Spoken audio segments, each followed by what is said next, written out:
Assalamualaikum warahmatullahi wabarakatuh. Hai halo siswa kelas 9 SMP semester 1. Yuk kita latihan penilaian harian untuk bab 4 yaitu listrik statis ya. Agar nanti kalau saat kalian melaksanakan penilaian harian ya atau ulangan harian, nilai kalian menjadi bagus ya. Langsung saja ya kita mulai ya. Jangan lupa yang belum like, comment, subscribe pada channel saya Umi Fitri Espansa, mohon dukungannya dan kami ucapkan terima kasih yang sebesar-besarnya. Semoga dukungan kalian semua menambah semangat kami dalam membuat video pembelajaran untuk siswa SMP. Langsung saja ya. Soal yang pertama, benda yang kekurangan elektron disebut. Ini jawabnya ya, bermuatan positif. Berarti jawabannya A ya, dengan penjelasan awalnya benda memiliki jumlah muatan positif dan negatif yang sama, tadinya itu netral. Karena kekurangan elektron ya atau muatan negatif, benda tersebut menjadi bermuatan positif ya. Jadi jawabannya A.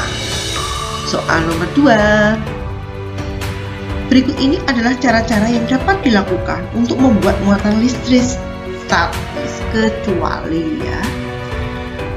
Kecuali jawabnya ini D ya. Cara yang dapat dilakukan untuk membuat listrik statis itu menggosokkan penggaris ke kepala, menggosokkan kaos kaki ke balon ya, menggosok plastik ke meja atau kaos kaki ya. Di sini ada ini ya. Sehingga ini jawabnya adalah D, konduksi dan induksi. Kecuali ya. Induksi bisa sih sebenarnya. Langsung nomor 3. Bahan-bahan yang tidak dapat menghantarkan muatan listrik disebut. Ya pasti isolator ya. Tidak bisa menghantarkan listrik ya. Jawabannya C. Ya, isolator. Isolator itu bukan C tapi D ya. Nanti kami ganti menjadi D. Kemudian nomor 4. Di bawah ini yang termasuk ke dalam konduktor adalah yang bisa menghantarkan besi, seng, aluminium. Berarti jawabnya D ya. Karena yang disebut dengan konduktor, benda-benda yang bisa menghantarkan panas dengan baik atau dengan cepat. Nomor 5. Pemisahan muatan pada sebuah benda karena didekati benda yang lain yang bermuatan disebut. Jawabnya adalah ini, induksi ya. Merupakan pemisahan muatan pada sebuah benda karena benda itu didekati benda lain yang bermuatan tanpa menyentuh benda tersebut. Jawabannya adalah A, induksi. Nomor 6. Jika jarak dari dua muatan A dan B diperkecil, maka gaya listrik pada kedua muatan itu akan. Nah, gaya listrik dengan jarak itu berbanding terbalik, maka jika jarak diperkecil, gayanya akan semakin besar. Jawabannya B. Nomor 7. Sebuah benda didekatkan pada elektroskop. Jika daun elektroskop lebih kuncup dari semula, maka muatan yang didekatkan pada elektroskop bermuatan. Jawabnya A, positif, dengan penjelasan seperti ini ya. Jika sebuah benda bermuatan didekatkan, maka bagian kepala elektroskop muatan yang berlainan jenis dengan muatan benda akan berkumpul di kepala elektroskop. Muatan listrik di daun emas berlawanan jenis dengan muatan listrik di kepala elektroskop atau sama dengan jenis muatan listrik benda. Oleh karena kedua helai daun emas tersebut bermuatan sama atau sejenis, keduanya akan tolak menolak ya. Tuh. Nomor 8. Dua keping logam bermuatan yang terpisah sejauh 50 cm saling tarik-menarik dengan gaya 12 Newton. Jika jarak kedua muatan diperbesar menjadi 2 kali semula, maka gaya tarik-menarik antar logam tersebut adalah.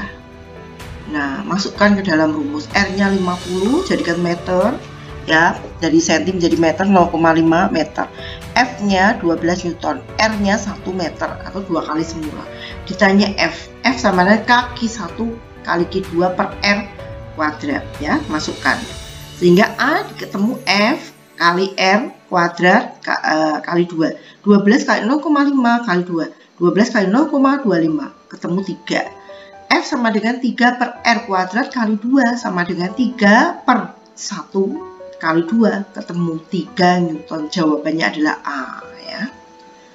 Nomor 9. Dua buah benda bermuatan pada jarak 80 cm saling tolak menolak dengan gaya F. Jika kedua benda tersebut digerakkan saling mendekat masing-masing 20 cm, maka gaya tolak menolak antara kedua benda tersebut menjadi, jawabannya adalah ini ya.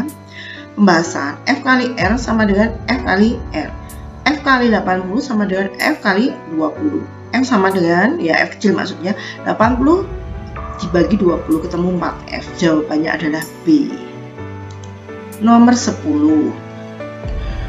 Pada mesin fotokopi yang dapat menghantarkan arus listrik ketika terkena cahaya dan dapat menjadi isolator ketika keadaan gelap adalah, jawabannya adalah konduktor, karena benda-benda yang dapat menghantarkan arus listrik adalah konduktor, bukan isolator ya. Cara kerja mesin fotokopi merupakan berdasarkan konsep listrik statis dan optik. Di dalam mesin ini terdapat logam selenium, merupakan konduktor foto ya, yang menghantarkan arus listrik saat terkena cahaya dan merupakan isolator listrik saat dalam kegelapan. Jadi jawabnya C. Kita lanjutkan soal uraian ya.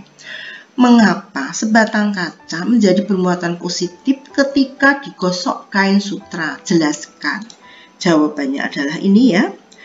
Karena elektron berpindah dari kaca ke kain sutra. Akibatnya, kaca kekurangan elektron, sedangkan kain sutra kelebihan elektron. Berarti kaca bermuatan listrik positif, tetapi kain sutra bermuatan listrik negatif. Kaca yang bermuatan listrik dapat menarik benda lain, contohnya sobekan kertas-kertas kecil. Nah, ini jawabannya soal nomor 2. Mengapa sebuah alat penangkal petir dibuat runcing pada bagian ujungnya dan diletakkan di tempat yang tinggi? Jelaskan. Batang penangkal petir berupa batang tembaga yang ujungnya runcing. Dibuat runcing karena muatan listrik mempunyai sifat mudah berkumpul dan lepas pada ujung logam yang runcing. Dengan demikian dapat memperlancar proses tarik-menarik dengan muatan listrik yang ada di awan. Nah, itu ya pembahasannya. Nomor 3. Dua keping logam bermuatan listrik masing-masing positif 2 kali 10 pangkat min 9 kolom dan 3 kali 10 pangkat min 9 kolom. Terpisah sejauh 3 cm. Berapakah besar gaya tolak menolak kedua logam tersebut? Dan ini jawabannya ya. Diketahui Q1 2 kali 10 pangkat min 9 kolom. Q2 3 kali 10 pangkat min 9 kolom. R-nya 3 cm. Jadikan meter 0,03 meter. K-nya 9 kali 10 pangkat 9 nanometer Newton meter persegi sentimeter derajat ya. Kolom min 2. Ditanya F langsung. Rumusnya kan jelas, F sama dengan kakiku ya. Saya akan membacanya kakiku. Atau K sama dengan Q1 kali Q2 per R kuadrat sama dengan F sama dengan kaki kuadrat per R kuadrat sama dengan masukkan ke dalamnya 9 kali 10 pangkat 9, kemudian Q1 nya 2 kali 10 pangkat min 9 kali Q2 3 kali 10 pangkat min 9 dibagi R 0,03 kuadrat, ketemu yaitu 6 kali 10 pangkat min 5 Newton. Jadi besar gaya tolak menolaknya adalah 6 kali 10 pangkat min 5 Newton. Nomor 4. Dua buah benda bermuatan positif yang terletak pada satu garis lurus terpisah sejauh 1,5 meter. Jika muatan kedua benda tersebut sama dan gaya tolak menolak yang terjadi adalah 6 Newton, berapakah ini ya kedua benda tersebut ya? Berapakah muatan kedua benda tersebut? Ini jawabannya ya. Q1 sama dengan Q2 sama dengan Q ya. F sama dengan kakiku per R kuadrat ya, sama dengan Q ya, F kali R kuadrat kali 2 per K. Langsung masukkan 6 kali 1,5 kuadrat kali 2 per 9 kali 10 pangkat 9. 6 6 kali 3 per 2 kali 3 per 2 dibagi 9 kali 10 pangkat 9. Ketemu 1,5 kali 10 pangkat min 9 atau 15 kali 10 pangkat min 10. Jadi jawabannya ini ya. Sehingga jadi muatan Q adalah akar dari 15 kali 10 ya, kuadrat min 10 kolom ya. Jawabnya ini bisa dilihat sendiri. Sekarang nomor 5. Dua buah benda bermuatan listrik yang sama terpisah jauh 6 cm dan saling tolak menolak dengan gaya 12 Newton. Berapakah muatan listriknya? Diketahui R-nya 6, jadikan meter 0,0 meter. F-nya 12 Newton, K-nya 9 kali 10 pangkat 9 nanometer persegi kuadrat cm kolom min kuadrat. Ditanya Q1, Q2, jawab. Q1 sama dengan Q2 sama dengan Q, F sama dengan K Q per R kuadrat, F sama dengan K Q2 per R kuadrat. Q2 sama dengan F R kuadrat per K, 12 kali 0,06 per 9 kali 10 pangkat 9 sama dengan 48 kali 10 min 13 kolom kuadrat.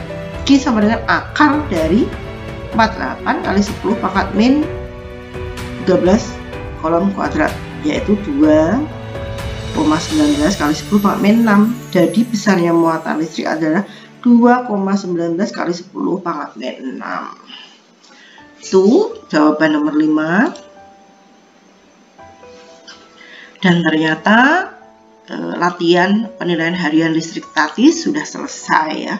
Mohon maaf jika kami banyak salah-salah kata. Semoga bermanfaat. Kami akhiri. Assalamualaikum warahmatullahi wabarakatuh.